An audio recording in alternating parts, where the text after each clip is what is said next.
আসসালামু আলাইকুম বিরোধবিন্দু, কেমন আছেন? আশা করি ভালোই আছেন। এটা হলো সৌদি আরব। সৌদি আরবে মাজরায় এরকম টাঙ্কি ভরে তেল রাখা হয়।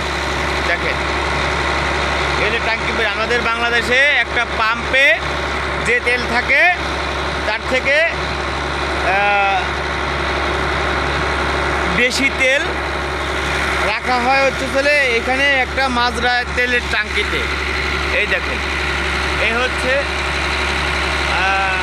টাঙ্কির মধ্যে হলো আপনার প্রায় 9 ফিট উঁচা হবে। আর হলো আপনার লম্বাই হবে প্রায় 20 ফিট লম্বাই আছে, 20 ফিট।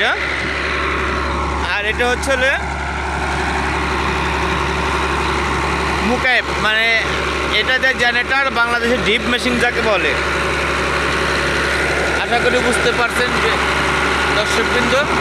এই যে দেখেন, এইটা ঠিক আছে। এইখান থেকে এটা যে নিচে থেকে পানি উঠছে, এই পানিটা উঠে এইভাবে চলে যাচ্ছে ওই সুন্দর সুন্দর দিকে। আচ্ছা ঠিক আছে বিরোধবিন্দু, ভিডিও বেশি বড় করলাম না।